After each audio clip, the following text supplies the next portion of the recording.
A Sí, las si 10 tú de la quieres. mañana. Ya, perfecto, Ya, Doc. perfecto. Entonces, le voy a enviar a la ingeniera Ya. sus datos y lo único que necesitaríamos sería este, usted tiene, sí está habilitado su Zoom. Sí, sí, yo tengo el Zoom, ¿no? Ya, Sí. perfecto, doctor. Entonces ¿Hasta le qué hora voy dura a, eso, Joanny?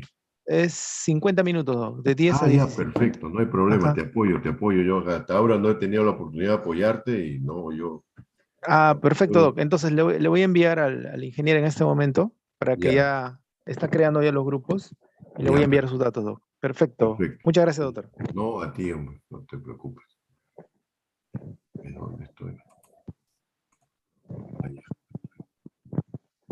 Oye, más bien, yo antes me he olvidado mandarle al alumno, no le he mandado las clases. Oye, ahorita me acabo de, ahora que veo Gilmar Hurtado, no he mandado las clases. Ah, pero puede hacerlo, doctor. Sí, puedo hacerlo, ¿no? Ya, Claro que sí, sí. hoy día Gilmar, si me está escuchando, si no te lo mando hasta las 5 de la tarde, me envías por favor un correo o un mensaje, ¿ya?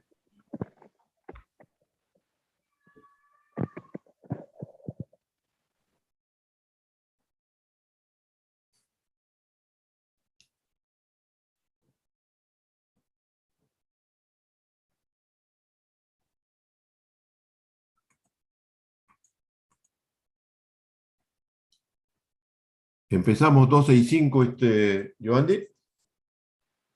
Sí, perfecto, doctor. 12:05 empezamos. Ya, perfecto.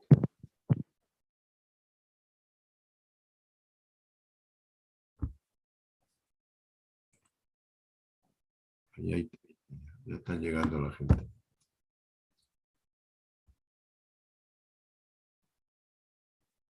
Joandy, ¿y hay alguna encuesta sobre los profesores?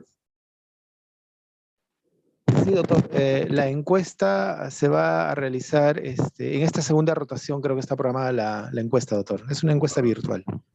Ya, Ajá. me Está gustaría ya incluida en conocer los el aula resultados virtual. para ver en qué se puede mejorar, ¿no? Ah, claro, doc. Sí, sí. Sí, pero sí está programada la encuesta, doc. Ah, qué bueno, qué bueno. Ujú.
Muy bien, buenas tardes.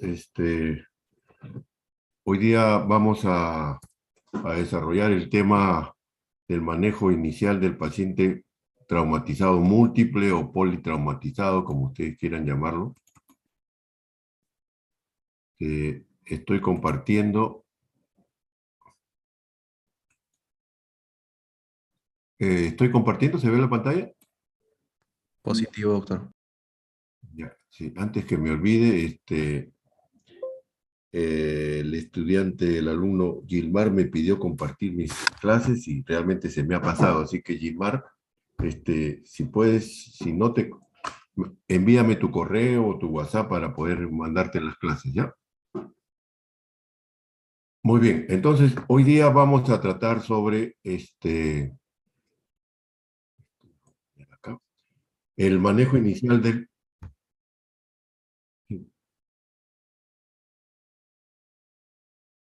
No te escuché, vuelvo a repetir, disculpa.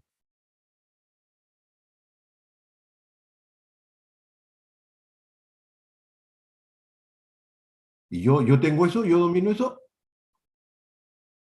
Ah, tenés que decirme cómo hago. A ver, ¿dónde está eso?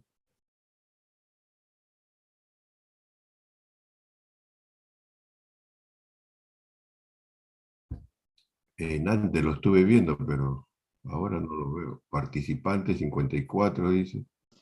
No se preocupe, yo voy a corregir eso. Parece que hubo un error. Ya, Ya, perfecto, perfecto. Gilmar, yo te paso, no te preocupes. Muy bien, entonces vemos lo del manejo del inicial en el paciente traumatizado. Ya está. El trauma existe desde que el ser humano está en el mundo, ¿no es cierto? Y les traigo solamente un ejemplo. Este es un huaco de la cultura mochica Perú y ven ustedes que es un hombre que anda con un bastón porque tiene un pie amputado. Entonces, esto existe desde hace mucho tiempo. Desde que el ser humano está en la Tierra y hace sus actividades, existe el trauma.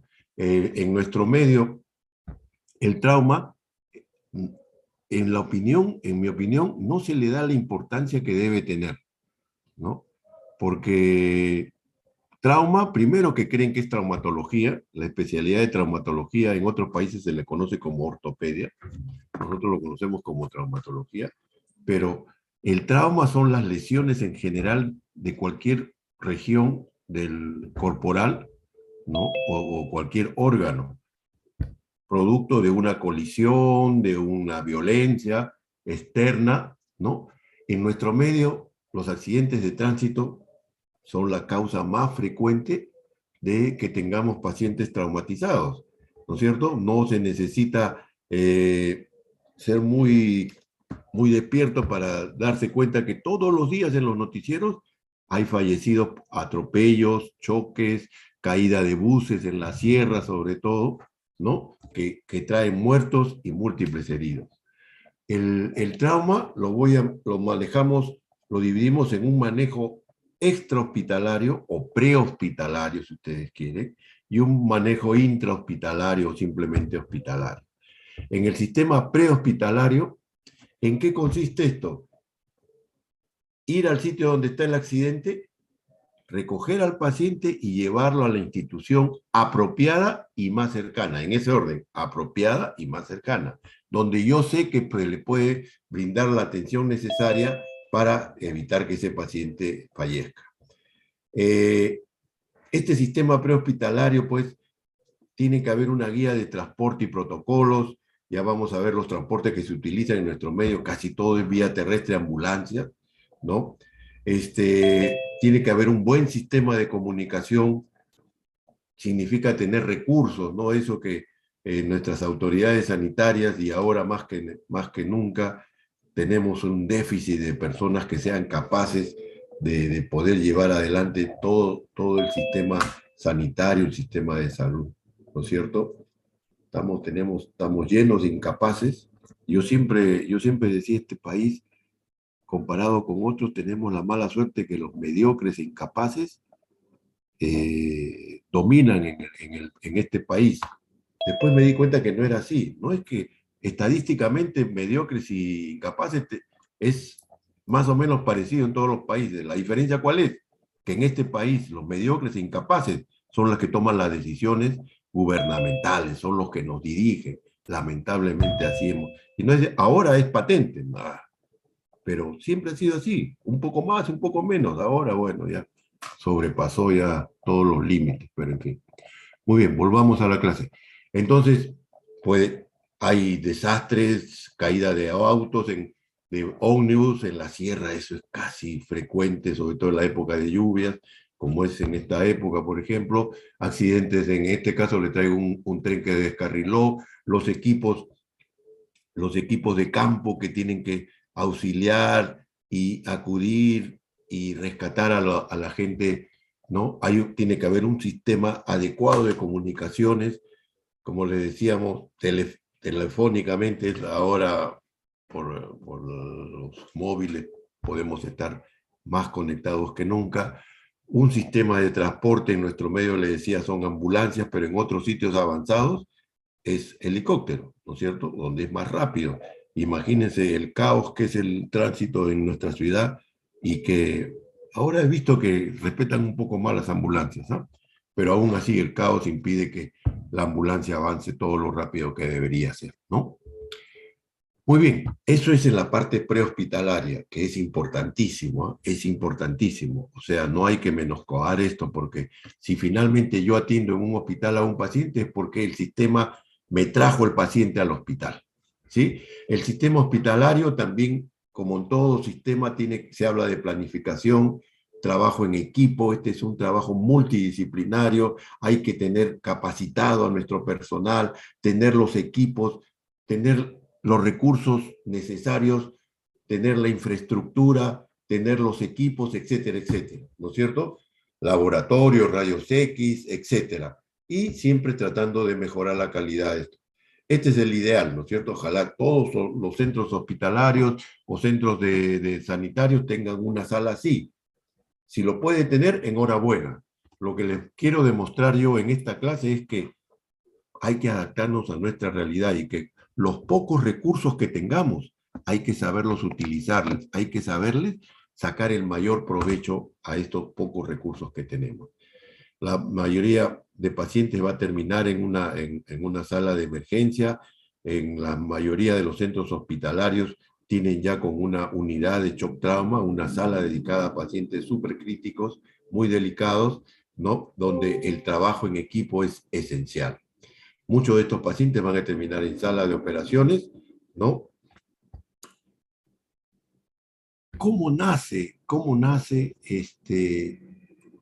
el problema del trauma? Fíjense, el trauma es la primera causa de muerte en las primeras 4 décadas de la vida. Según estadísticas de los países avanzados, ¿no? Hasta los 44 años la primera causa de muerte es el trauma. Accidentes de tránsito, violencia doméstica, violencia por asaltos, qué sé yo, incendios, etcétera, etcétera. ¿No es cierto?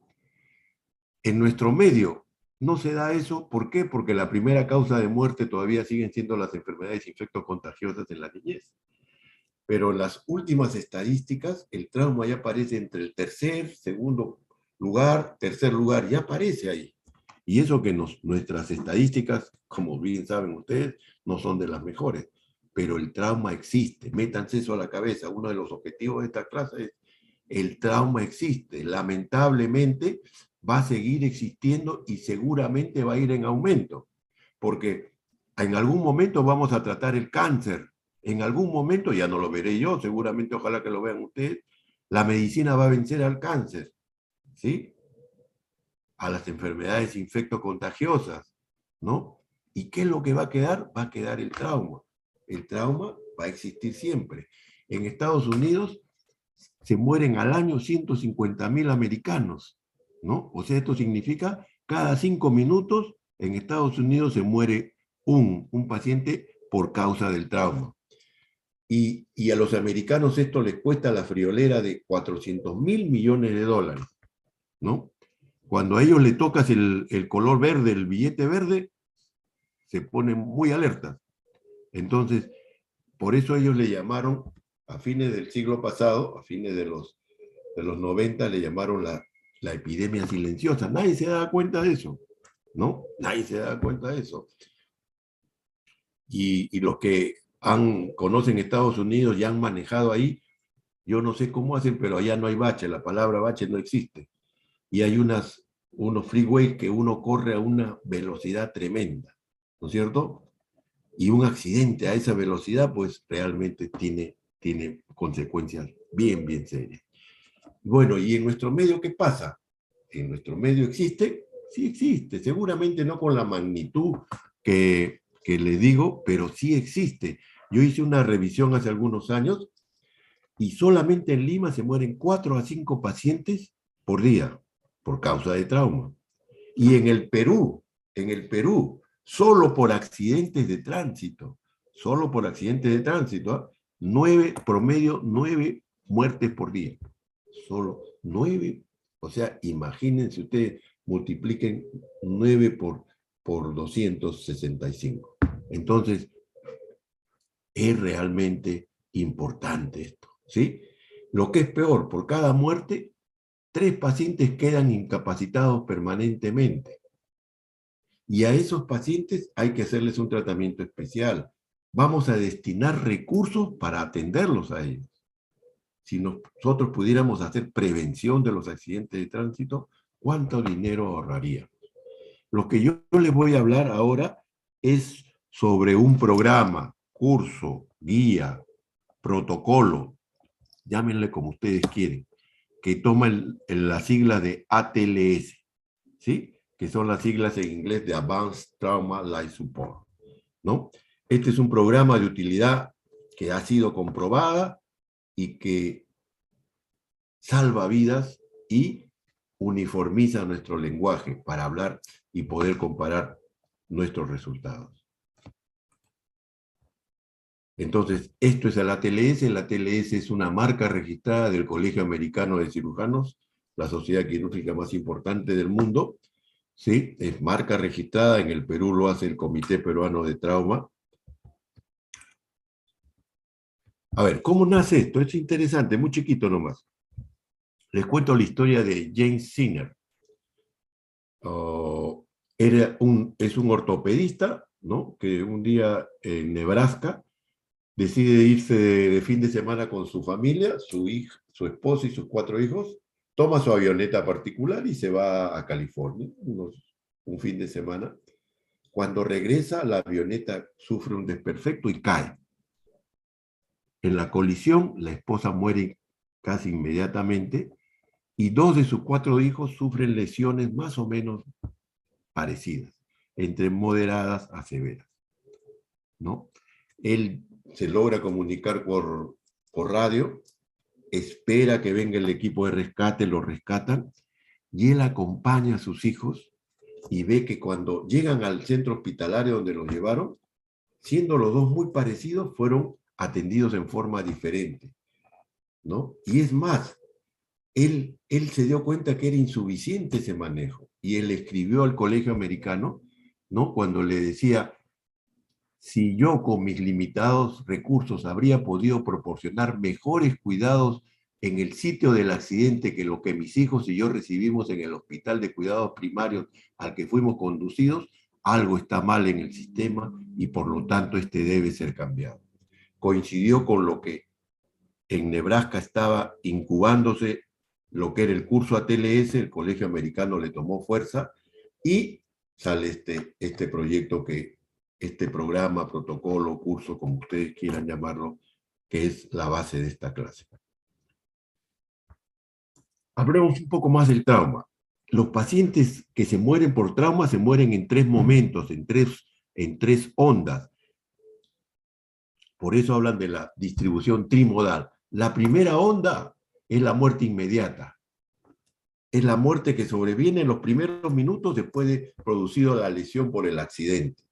La segunda es la llamada muerte temprana, más o menos 1 hora, un poco más, un poco menos después de sucedido el accidente. Los americanos le llaman the golden hour, la hora dorada, ¿no? Y la tercera onda es la muerte tardía, esa sobreviene semanas después de que ha sufrido el accidente, ¿sí? Empecemos. La muerte inmediata se mueren. ¿Por qué se mueren estos pacientes? Atención, esto es básico, ¿eh?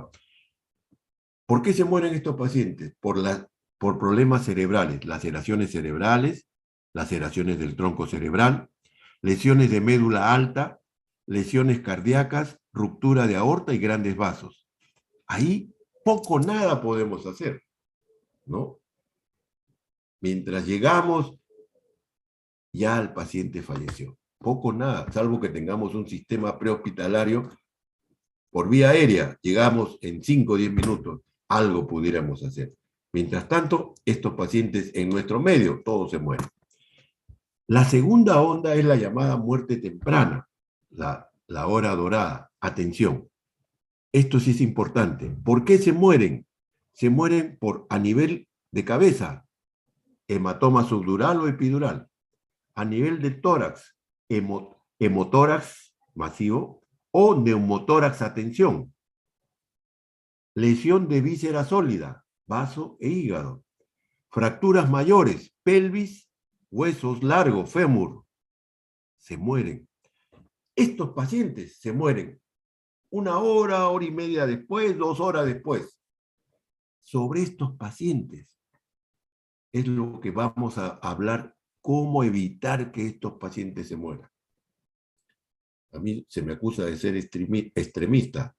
Yo digo, ningún paciente con estas lesiones debería morirse en un centro hospitalario si la gente está bien capacitada, si nosotros los médicos, si las enfermeras, si los técnicos, los tecnólogos, radiólogos, laboratoristas, estamos bien preparados, no debería morirse nada. Aquí es donde surge el impacto del ATLS en estas muertes tempranas, ¿de acuerdo? Las muertes tardías, les decía, sucede semanas después, el paciente hace una evolución tórpida y se va a morir por una disfunción orgánica múltiple que lo va a llevar a una infección generalizada, una sepsis y finalmente la muerte, ¿de acuerdo? Y aquí está, la mitad de los pacientes se mueren inmediatamente, o sea, es una muerte inmediata. 30% es una muerte temprana. y 20% una muerte tardía. Otra vez repito, en esta fase de las muertes tempranas es que tiene impacto este protocolo de ATLS, otro protocolo de ATLS. ¿Ya? Muy bien. Cuando sale el curso ATLS, ¿no? Cuando sale el curso ATLS, rompe varios paradigmas, ¿de acuerdo? Rompe varios paradigmas. Habló de, primero, a ustedes y a nosotros nos enseñaron que lo básico es la historia clínica, ¿no? Una buena anamnesis, un buen anamnesis de los antecedentes personales, familiares, fisiológicos, patologías, todo eso, ¿no? Hacer un examen detallado, hacer un diagnóstico sindrómico. De acuerdo a los diagnósticos sindrómicos, pedimos la ayuda de laboratorio, la ayuda de imágenes, ¿no? Para llegar a un diagnóstico etiológico y dar el tratamiento específico. Bueno, ATLS dijo, todo eso está bien, pero cuando un paciente me llega accidentado por trauma a la emergencia, ¿cuál es el objetivo que tenemos todos? Que ese paciente no se muera. Que ese paciente no se muera. Y hablamos de las prioridades. Y entonces ellos hicieron un estudio y yo siempre pongo el ejemplo de 4 animalitos. ¿Sí? Al primer animalito lo cuelgo, lo ahorco y lo cuelgo ahí, como en el viejo oeste, lo cuelgo. Al segundo le soy capaz de producir le pongo una herida punzante en el pulmón y lo hago sangrar masivamente. ¿Sí? Y le produzco un neumotórax, atención. Un neumotórax, atención. Mejor dejémoslo en neumotórax, atención, para no confundirnos. Al tercer animalito le pongo el cuchillo en el hígado para que sangre profusamente. ¿Sí? Y al cuarto animalito soy capaz de producirle un hematoma subdural, digamos, ya, por decir. ¿Sí? Entonces, piensen ustedes, ¿cuál de estos animalitos se muere primero? El que se muere primero es el que tiene la obstrucción de la vía aérea, el que está ahorcado. El que se muere después, ¿cuál es? El que tiene el problema respiratorio, el que tiene el neumotórax, atención. ¿Quién le sigue en muerte? El que tiene la herida en el hígado y está sangrando, se está desangrando internamente. Y por último, ¿quién se muere? El último es morirse, es el que tiene el problema neurológico, el hematoma. Y entonces ATLS definió, lo que primero voy a evaluar es la vía aérea. Si en la vía aérea no hay nada, paso a la respiración y ventilación. Si no encuentro nada, paso a C, que es el estado vascular. Y hablamos de nuestro famoso A, B, C, D, E, ¿no? Fue el primer curso que introdujo esta sistemática, que luego fue copiada, enhorabuena que fuera copiada, y adaptada para otros tipos de patologías. ¿No es cierto? Las cosas buenas se tienen que imitar. ¿Sí? Entonces, ATLS implanta el concepto de las prioridades y te dice, no es importante tener el diagnóstico definitivo, no, lo importante es que no se muere el paciente. Y hacer una evaluación de acuerdo a nuestro ABC. ¿Sí? Voy a ampliar después eso. El tiempo es esencial, no hay que ocasionar otros daños adicionales. Y entonces nuestro ABC, que es el concepto de la ATLS, ¿cuál es? A, es la vía aérea permeable y control de la columna cervical. Cuando yo digo control, significa inmovilización de la columna cervical. ¿Qué cosa es B? Evaluar la respiración y ventilación. C es evaluar el estado circulatorio, el estado vascular del paciente, y si hay una hemorragia externa, controlar la hemorragia externa. D es buscar déficit neurológico, y por último es exponer al paciente y cuidarnos del medio ambiente. ¿De acuerdo? Ya iremos ampliando progresivamente esto. Este es el esquema general, el resumen de todo lo que es ATLS. Cuando yo tengo un paciente que viene lesionado, viene traumatizado, llega al hospital, yo le voy a hacer la revisión primaria y la reanimación. La fase siguiente es la revisión secundaria, la que le sigue es optimizar el estado del paciente, y si yo estoy en un centro de salud pequeño que yo no puedo resolver todos los problemas del paciente, haré el traslado a un hospital de mayor complejidad. Si estoy en ese hospital, ya el traslado no es necesario. ¿De acuerdo? Durante todo este algoritmo hay una fase que se llama la reevaluación. ¿Que en qué consiste? Que cada vez que el paciente, sus signos vitales, se ven afectados, cuando ya estaba mejorando y otra vez están afectados, vuelvo a empezar desde cero. ¿De acuerdo? Atención, la revisión primaria y la reanimación la hemos dividido, la hemos separado para efectos docentes, didácticos. En la práctica son simultáneas. La revisión primaria y la reanimación son fases simultáneas. ¿Sí? Entonces, vamos a empezar con la revisión primaria. Y en la revisión primaria está nuestro ABCD, ¿no es cierto? A, vía aérea permeable con control de la columna cervical. B, o sea, significa que yo voy a evaluar si esa vía está permeable o no. ¿De acuerdo? Y siempre cuidando que la columna cervical esté inmóvil. Si no hay problema ahí, paso a la respiración y ventilación. ¿Mm? Si hay algún problema, como vamos a ver, yo lo resuelvo. Si yo encuentro un problema en A, resuelvo el problema y paso a B. Si yo encuentro un problema en B, resuelvo el problema y paso a C. No es que yo me pase, A, B, C, D, no. Tengo que ver los problemas que hay. ¿De acuerdo? Entonces, C es estado circulatorio, estado vascular del paciente con control de la hemorragia externa. D es déficit neurológico. Y E, ¿qué cosa es? Es poner, desvestir al paciente. ¿Sí? Desvestir al paciente. ¿Para qué? Para evitar que se nos escapen algunas lesiones, sobre todo en la parte posterior, ¿no? En la espalda, en la parte del coxis, del sacro, etcétera, porque de repente eso no lo mata, pero sí puede aumentar la morbilidad y la estancia hospitalaria. Y, atención, medio ambiente. ¿Qué significa esto? Proteja usted de la hipotermia al paciente. La hipotermia.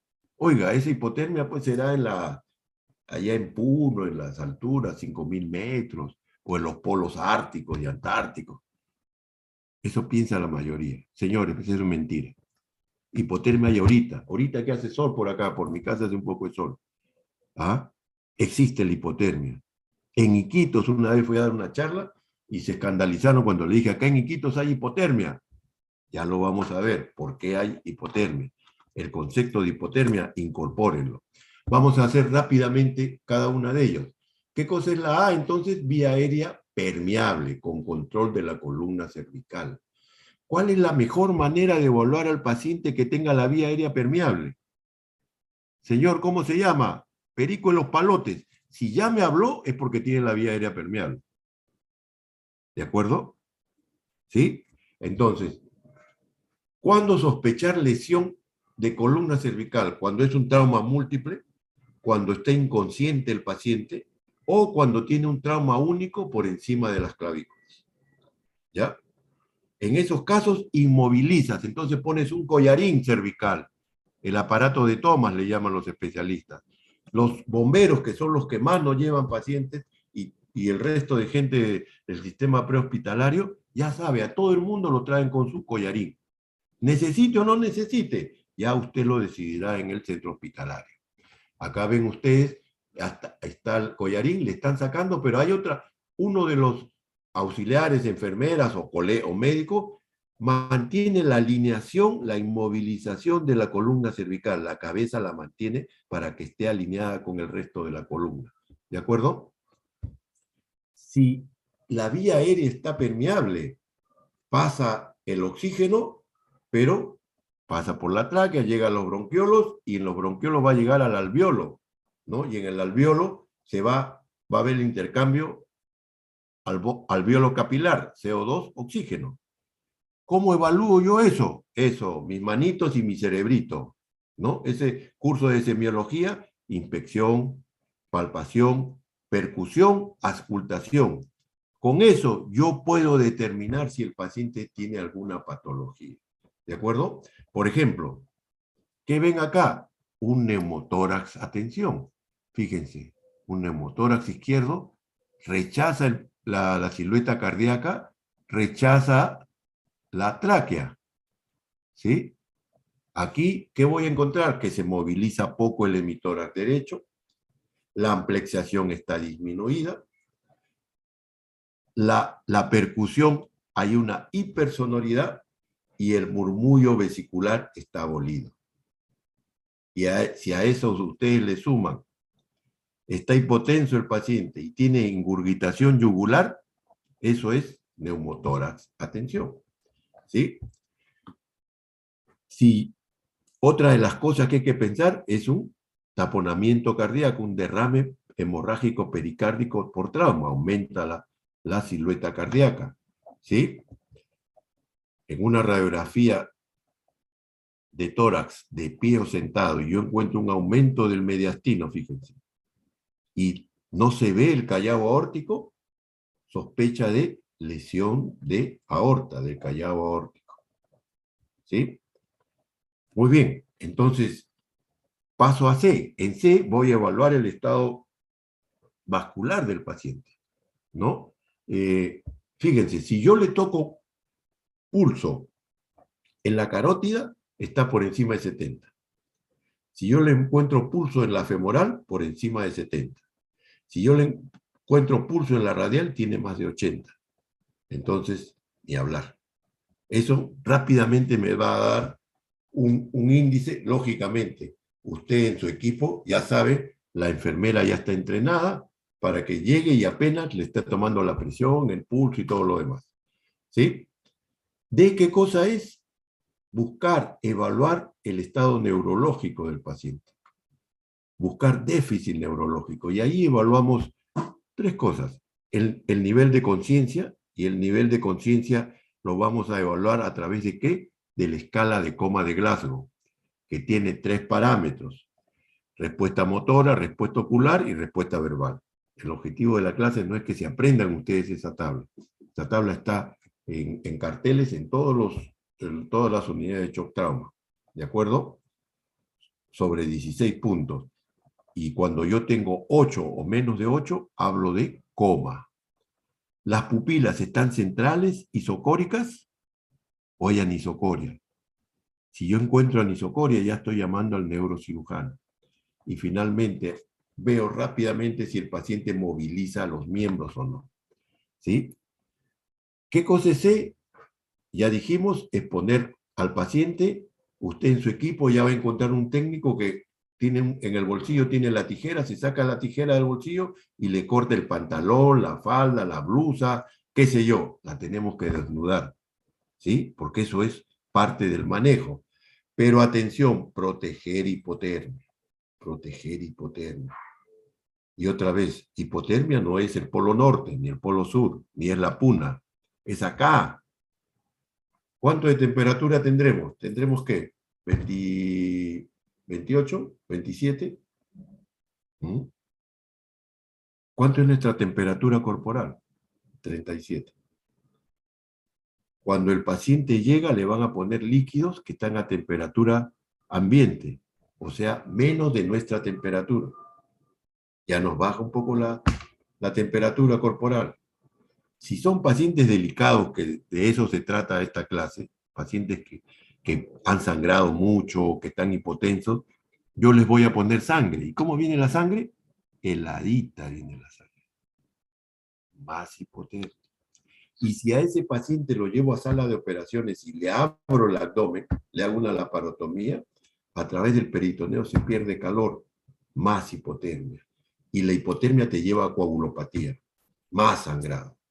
Y entonces hay que proteger eso. ¿De acuerdo? Hay que proteger. Atención, yo les decía que la revisión primaria y la reanimación son simultáneas, para que de repente les... ¿Cuál es el concepto que ya lo adelanté? Toda lesión que pone en peligro la vida del paciente, al ser diagnosticada, al ser identificada, ¿no? Siguiendo nuestra secuencia A, B, C, D, E, es tratada inmediatamente. Es tratada inmediatamente. ¿De acuerdo? En esta fase voy a tomar, en realidad, esta columna cervical ya no debe estar acá, no sé qué se me ha pasado eso. Las radiografías que se toman en la revisión primaria y la reanimación es tórax y pelvis. ¿De acuerdo? Anoten eso, por favor. ¿Sí? Entonces, vamos en A. Cuando el paciente llega, y estamos hablando de los pacientes que llegan generalmente inconscientes, lo primero es la causa más frecuente de que se respire mal o no se respire, ¿cuál es? Que la base de la lengua cae hacia atrás y obstruye la orofaringe. Y no hay respiración. Entonces, lo primero que hacemos es levantar la mandíbula. Ahorita les voy a mostrar algunas imágenes. Se aspiran secreciones con un aspirador rígido de metal, no de sonda porque el paciente lo puede morder. Voy a ver si hay mucha salivación, si hay sangrado, si hay otro tipo de secreción, si hay cuerpos extraños, restos de dentadura o restos óseos de repente, ¿no? Y siempre, no olvidar, mantener inmovilizada la columna, ¿sí? ¿Qué pasó acá? Se me han borrado las imágenes. A ver, un momentito, por favor, ¿eh?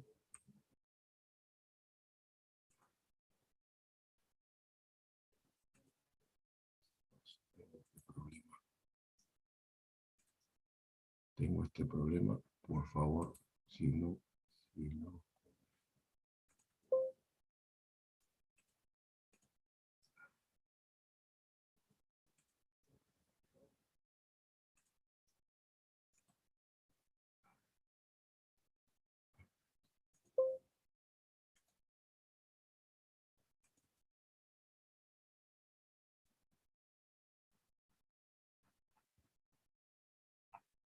A ver si ya aparecen las láminas.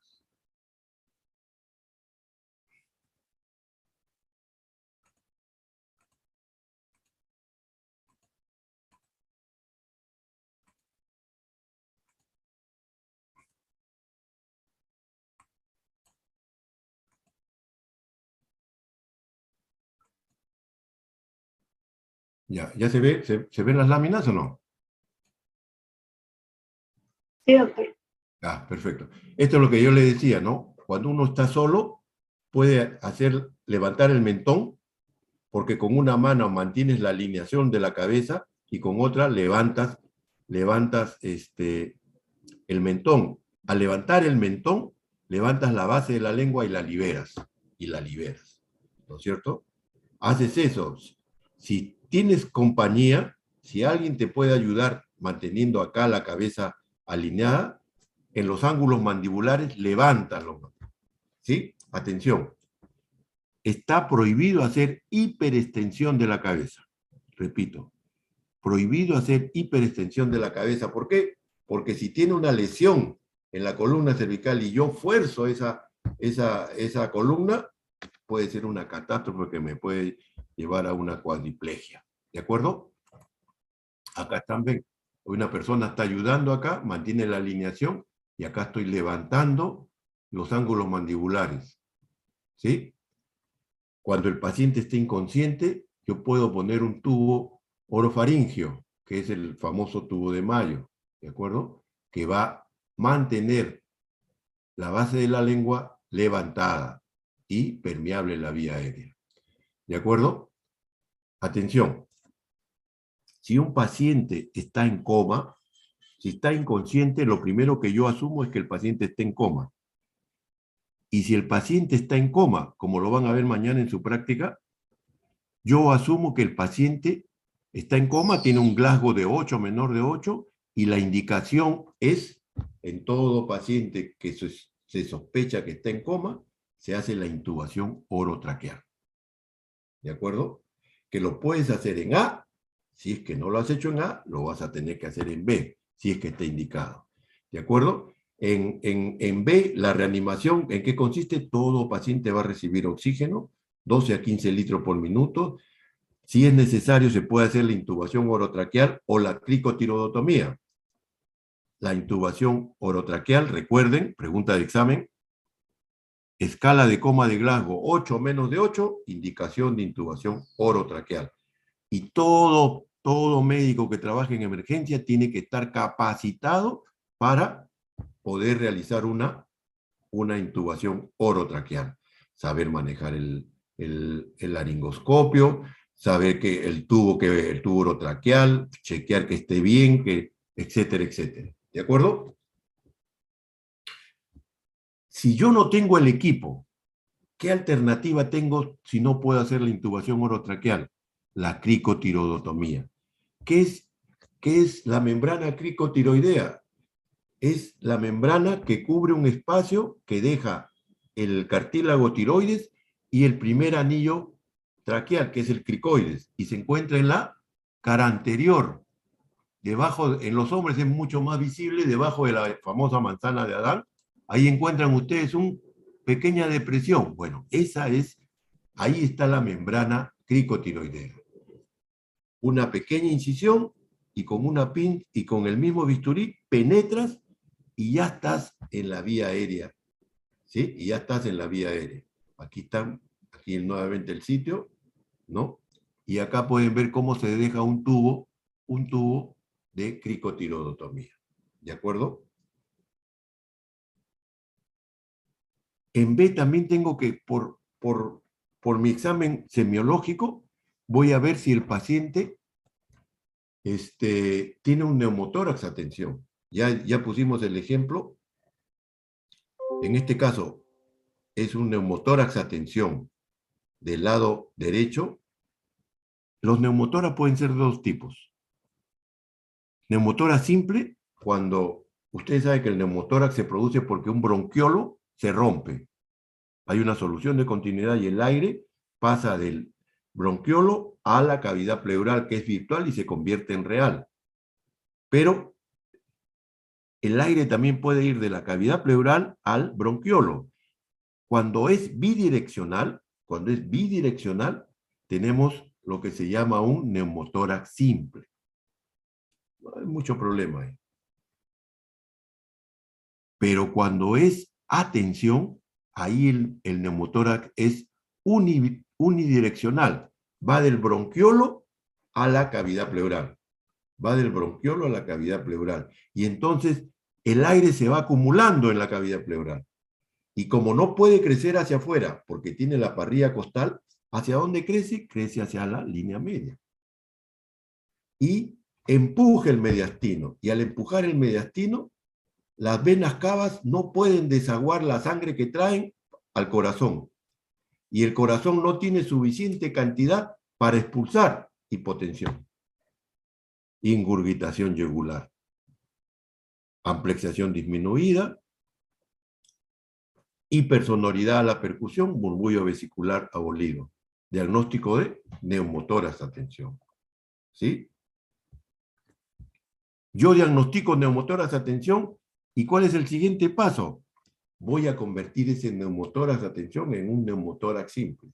Y ATLS te dice, segundo espacio intercostal, línea medio clavicular, un catéter 14 o 16, uno lo penetra y es como si rompiéramos un globo, el aire sale a presión. Al salir el aire a presión, el mediastino recupera su posición.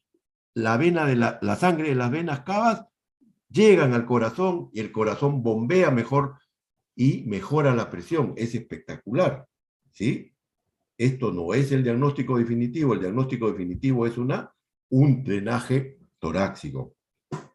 Pongo un catéter 36 o 40 en el IATLS, te dice quinto espacio intercostal por delante de la línea medio axilar, ¿no? Pones el DREN conectado a una trampa de agua. Y ese paciente se va a morir de cualquier cosa, menos de un neumotórax. Porque el neumotórax, atención, mata. Mata a la hora y media, mata si tú no haces algo. ¿De acuerdo? Otras causas, cuando hay un tórax inestable, hay una herida abierta y el aire del medio ambiente pase hacia el hemitórax. ¿Qué es lo que hacemos ahí? Ponemos un apósito, pero lo pegamos en solamente 3 de sus 4 lados para que cuando el paciente expire, salga el aire, y cuando inspire, no ingrese el aire porque se va a colapsar acá. ¿Sí? El sangrado también es causa de problema respiratorio y además le agregamos a eso la pérdida sanguínea. ¿Sí? En C, ¿qué cosa evalúo yo en C? El estado vascular del paciente. La enfermera ya me va a decir cuánto tiene de presión arterial, frecuencia cardíaca, frecuencia respiratoria, temperatura. Todo paciente que llega con trauma se le va a poner 2 vías periféricas venosas, catéter 14 o 16, grueso y corto. Se le va a poner solución cristaloide. Las soluciones cristaloides en nuestro medio es cloruro de sodio. Los americanos usan lactato Ringer. Nosotros, toda Latinoamérica usa más cloruro de sodio. Ya la enfermera está entrenada para poner el catéter y antes de poner la solución le está sacando una muestra de sangre para grupo sanguíneo, prueba cruzada, hemograma, si es mujer joven, descartarle embarazo, qué sé yo, ¿no es cierto? Todo eso ya uno lo ha entrenado, ya ha preparado uno a la gente, ¿sí? Y entonces, en C, ¿qué tenemos que descartar? Una lesión cardíaca que me lleve a un taponamiento cardíaco. El pericardio es una cavidad también virtual. Si sangra en ese espacio, se llena. Basta que se llene con 50 centímetros y el corazón ya no va a poder expandirse. La aurícula no va a poder expandirse ni los ventrículos para recibir la sangre. ¿Y la consecuencia cuál va a ser? Hipotensión. Va a bombear menos sangre. ¿De acuerdo? Y eso también mata, ¿no es cierto? Y en el taponamiento cardíaco tenemos la famosa triada de Beck: ingurgitación yugular, ruidos cardíacos alejados e hipotensión arterial. ¿Sí? ¿Cómo los diferenciamos del neumotórax? Atención. Uno es la tráquea. La tráquea en neumotórax, atención, está desviada, ¿no? Y el murmullo se mantiene en el taponamiento cardíaco. ¿Cuál es el tratamiento? ¿A quién llamo? ¿Llamo al cirujano cardiovascular? No, hago lo que se llama una pericardiocentesis, ¿no? Una punción a nivel del ángulo de la parrilla costal con el cifoides, pongo en ángulo de 45 grados dirigida a la espina del omóplato o escápula y voy aspirando de a poco hasta que llego a aspirar sangre, penetré el pericárdico y aspiro la sangre. Eso le salva la vida al paciente. Acá un taponamiento cardíaco. ¿Cómo se llama la atención? El aumento de la silueta cardíaca, el gran aumento de la silueta cardíaca. En C yo puedo utilizar la ecografía, el ECOFAS, ¿no? La ecografía me va a buscar solamente en trauma, me va a responder la pregunta: ¿hay líquido o no hay líquido? ¿No? Y evalúa 4 ventanas. Subcostal derecha para ver el espacio de Morrison, en el epigastrio para descartar derrame pericárdico, taponamiento cardíaco. Tercera ventana, subcostal izquierda para ver celda esplénica. Y cuarta ventana a nivel suprapúbico para ver el espacio de saco de Douglas. Yo le pregunto nomás: ¿hay líquido o no hay líquido? Si hay líquido, yo asumo que eso es sangre. Y eso es indicación quirúrgica. ¿De acuerdo? Y eso me va a decir: no, pero yo no tengo ecografista. En mi hospital, en el Revalete, yo tengo ecografista 24 horas. Pero uno se entrena para esto. Basta que te entrenes un par de horas para que tú diferencies cómo ver líquido nada más. Ahí no me interesa, oye, el vaso está roto, el hígado está roto, hay algún no, eso no es el objetivo. El objetivo es simplemente determinar si hay líquido o no. Y si hay líquido, lo asumo que es sangre. Ahí están viendo la ventana número 3, celda esplénica. La revisión primaria y la reanimación tienen sus anexos, ¿de acuerdo? Tienen sus anexos. Signos vitales, análisis de gases arteriales, el pulsoxímetro, que ahora ya todo el mundo lo conoce. Ahí se hace una monitorización del electrocardiograma, de los latidos cardíacos. Hay que poner dos sondas, una sonda gástrica y una sonda vesical. Se toman las radiografías, que vuelvo a repetir en la revisión primaria, son dos. Pelvis y columna pelvis y tórax, ¿de acuerdo? Puede haber ecografía o lavado peritoneal diagnóstico, que prácticamente la ecografía ha desplazado el lavado peritoneal diagnóstico. Este es un lavado peritoneal diagnóstico cuando yo sospecho que puede haber sangrado en la cavidad abdominal, hago una punción y obtengo sangre. Eso es positivo, indicación quirúrgica. Estas son las dos radiografías que tomamos, tórax y pelvis. Las sondas, son dos sondas que le digo. ¿Por qué poner una sonda nasogástrica? Para descomprimir el abdomen, ver la secreción que tengo. Si hay distensión en algo, lo va a aliviar al paciente. ¿Cuándo no debe utilizarse? Cuando hay una lesión del macizo facial. En este caso, vean, acá hay una estaca que lo ha penetrado y está con epístasis. Entonces, para que se acuerden, la lámina cribosa del etmoide separa la cavidad craneal del macizo facial, ¿sí? Si esto se fractura y yo le pongo una sonda por la nariz, la sonda va a atravesar la lámina cribosa y no va a terminar en la orofaringe, va a terminar en el cráneo, catástrofe, ¿no es cierto?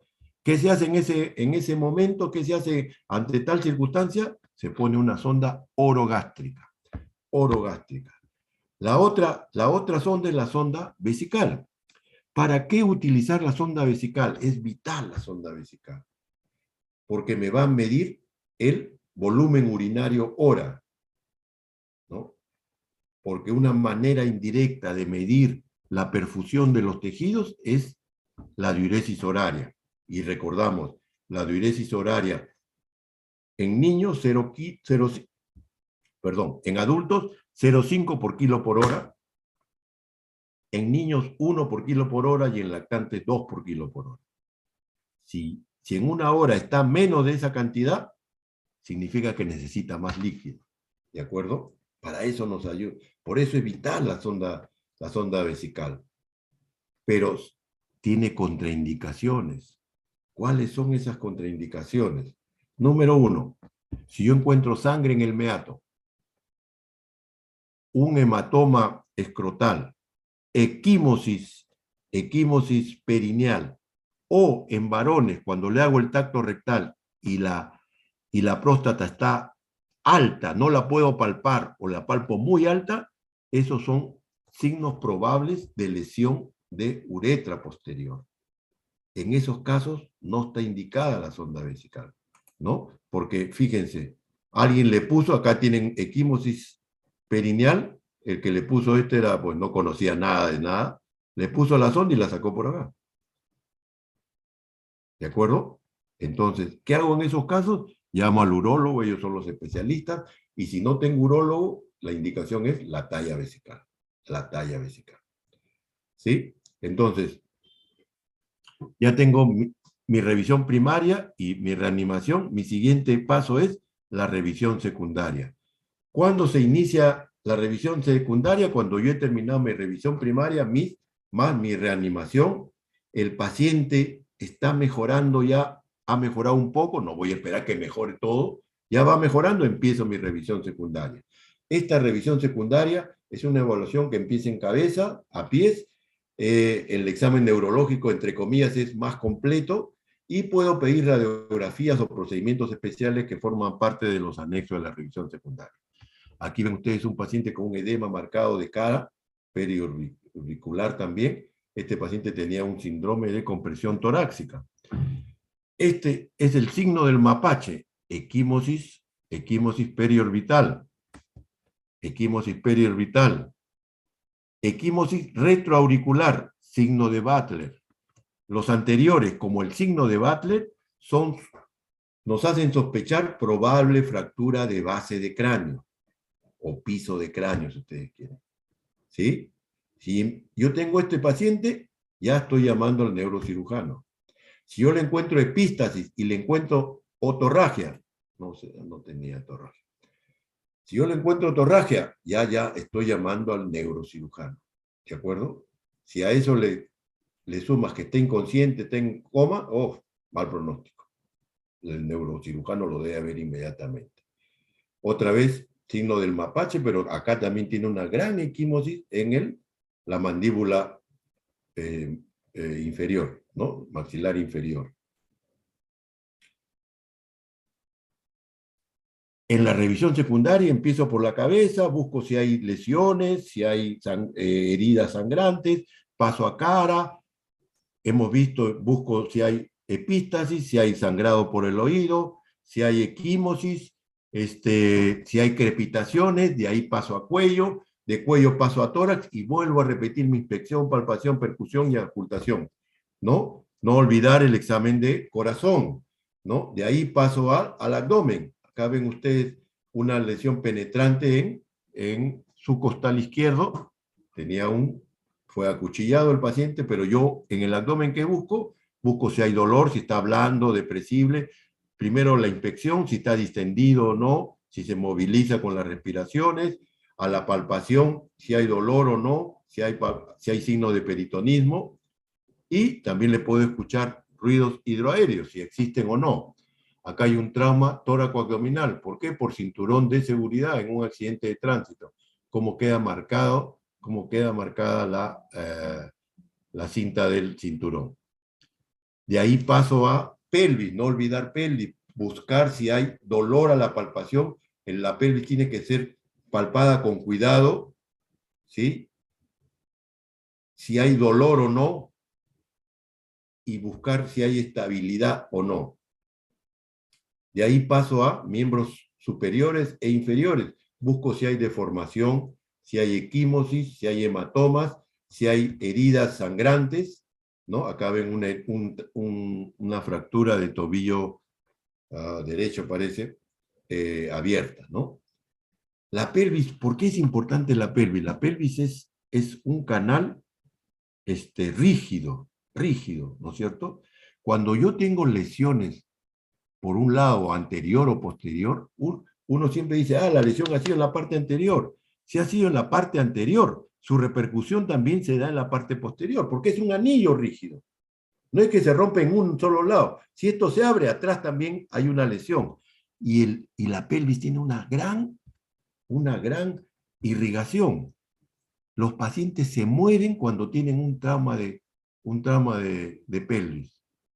¿Qué hacer en esos casos? Llamar al traumatólogo y ortopedista para que estabilice la pelvis. Me va a demorar. Mientras tanto, ¿qué hago yo? Le pongo un pañal de esos antiguos, no de los descartables, ¿no? Que pregúntenle a su mamá cómo eran los pañales antiguos en triángulo. Lo hago eso con una solera, con una sábana, y lo fijo eso y lo fijo con esparadrapo, todo ese pañal, entre comillas, que le he descrito, para estabilizar la pelvis, ¿de acuerdo?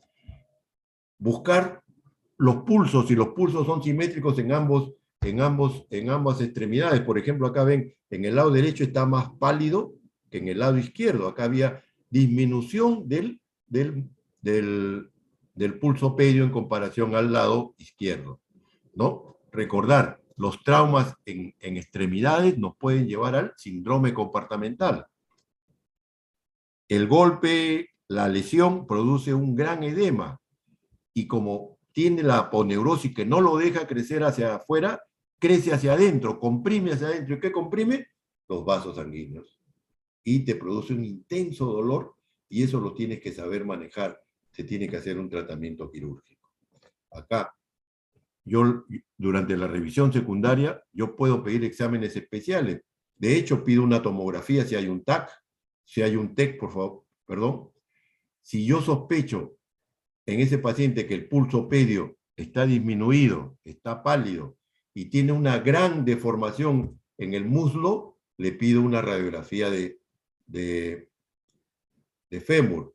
Y también le puedo pedir una arteriografía, y acá se ve, fíjese, el fémur fracturado, y acá la arteria femoral con extravasación, o sea que hay una lesión.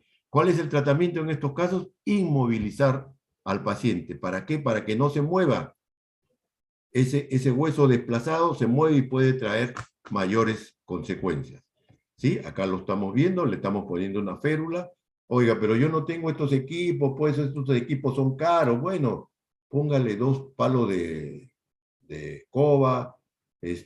No tengo ni palo de escoba. Bueno, use el miembro inferior del otro lado que le sirva y lo envuelve usted con esparadrapo para que esté fijo. O sea, las cosas se tienen que hacer. Lo importante es que tengamos siempre la predisposición para ello. Los anexos de la revisión secundaria, ya les dije, la radiografía de columna cervical, tomografía en casos de TEC generalmente, pero también lo puedo poner en otros tipos, estudios radiológicos contrastados, la radiografía de extremidades y la endoscopía si es que fuera pertinente.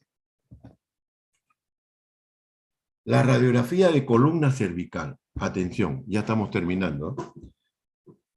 La radiografía de columna cervical tiene sus... ¿Lo pedimos para qué? Para descartar lesión de columna cervical. Para que sea una buena radiografía de columna cervical, tiene que cumplir con el siguiente requisito. Se tienen que ver las 7 vértebras cervicales. Fíjense, acá hay una, la lámina de la izquierda, uno ve las apófisis espinosas, el alineamiento posterior, el alineamiento anterior, y aparentemente todo está bien, pero si contamos, solamente se ve la 6ª vértebra cervical. Entonces le pedimos al técnico radiólogo, quiero ver la 7ª, y ellos hacen la técnica del nadador, o bajan el hombro, etc. Y el mismo paciente, fíjense, tenía una lesión de cuerpo vertebral de la 7ª vértebra cervical. Y entonces hay que tener cuidado con eso. ¿De acuerdo? Entonces, tenemos nuestra lesión, nuestra revisión primaria y reanimación es simultánea, ¿no es cierto?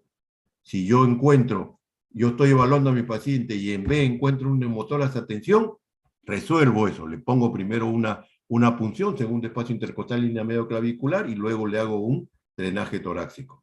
Y ahí recién paso a C. Si en C encuentro que hay un derrame pericárdico, un taponamiento cardíaco, hago una pericardiocentesis. Ese es el concepto clave que quiero que graben ustedes. ¿De acuerdo? Y durante todo este algoritmo, la reevaluación está presente. De repente me dicen, doctor, el paciente que vino con 80, 40 de presión y que con el tratamiento que le dimos llegó a 105, 110, ahora otra vez está en 85 de presión. Ah, algo está pasando. Y vuelvo a evaluar a mi paciente y empiezo con la revisión primaria. ¿De acuerdo? ¿Qué les quiero demostrar? Y ojalá que haya podido llegar a mi objetivo. Este es un paciente que fue asaltado, le metieron no sé cuántas cuchilladas, y se ve cómo sale asas intestinales y epíplon inclusive, ¿no? Y entonces yo, en mi chiquititud, en mi formación, yo escuchaba a algunos profesores que decían, este paciente hay que llevarlo inmediatamente a sala de operaciones porque si no se muere. Mentira, mentira. Este paciente tiene que ir a la sala de shock trauma y le tienes que evaluar el A, el B, el C y el D. Porque este paciente, si tiene una herida penetrante por cuchillo, puede haber penetrado también el diafragma izquierdo en este caso, y puede haber lesión del pulmón izquierdo, y puede tener un hemotórax, o puede tener un hemotórax a tensión. Y el anestesiólogo no se va a dar cuenta de eso. Por eso este paciente pasa primero a shock trauma, se le pasan los líquidos, se le da todo lo que hemos hablado y recién pasa a sala de operación. ¿De acuerdo? ¿Qué necesitamos para esto? Necesitamos tecnología de punta o tecnología 5G, como está de moda ahora, ¿no? Necesitamos, ¿qué de raro hemos pedido? El pulsóxímetro ahora, ya antes lo decía, ya casi todas las postas médicas lo tienen, ahora casi todas las casas lo tienen, así que, ¿ah? De repente un análisis de gases arteriales, de repente, pero tampoco, si no cuento con eso, no pasa nada, ¿no es cierto? Entonces, ¿qué es lo que necesitamos? No ahogarnos en un vaso de agua y poner en contacto nuestro cerebrito con nuestras manitos, con nuestros deditos, ¿no? Y aplicar nuestros pocos conocimientos, sistematizarlo, porque ATLS ha logrado eso. Cuando hacemos el curso ATLS, yo le digo a los alumnos, aquí van a aprender cosas nuevas, casi nada. Lo que vamos a hacer es, en su disco duro cerebral, le vamos a poner un software que va a ordenar ese trabajo. Y si ustedes siguen todo ese trabajo, nuestro A, B, C, D, el paciente, 95% de posibilidades que va a salir adelante. ¿De acuerdo? El trauma no es como decir yo mañana voy a operar un cáncer de recto, ¿no? Ya me preparo, todo eso. No, en trauma puede pasar eso en cualquier momento. Y tenemos que estar preparados para las cosas más inverosímiles que podamos ver, pero que tenemos que estar siempre preparados y ese es el objetivo de esta clase. ¿De acuerdo? Mañana ustedes tienen el manejo del caso clínico. Es un joven de 19 años que es llevado al servicio de emergencia de un pequeño hospital. Chocó contra el árbol, según los informes de los paramédicos. Demoraron 40 minutos en sacarlo del vehículo. Eso ya te habla de la magnitud, ¿no? La magnitud del accidente, ¿no? Está en estado de shock, no responde a estímulos verbales. Por lo menos ya tiene menos de 8, ¿no es cierto? Y uno lo tiene que atender, así más o menos quedó. Esta es una imagen referencial. El paciente, el que lo trae, te dice que ha sido un choque frontal, con impacto en el centro del vehículo entre los faros, con una gran deformación. El conductor no llevaba cinturón de seguridad, importante para que tú te imagines la magnitud de las lesiones. El volante está doblado, entonces el paciente se incrustó con el volante, y en el parabrisas hay lo que le llaman el ojo de buey, que seguramente lo van a discutir mañana, ¿sí? Y en base a preguntas van ustedes a desarrollar, por ejemplo, la primera: ¿cuál es el mejor manejo del paciente en lugar del accidente? ¿No es cierto? Y así van a poder desarrollar otras preguntas. Muy bien, jóvenes, espero no haberlos mareado mucho. Y ¿cómo se llama? Wilmar es, ¿no? Wilmar. ¿Está Wilmar o no? Está Gilmar, ¿no? Gilmar Hurtado. Por favor, envíame un correo para poder mandarte las clases, ¿ya? Que se me ha ido pasando, me van a disculpar.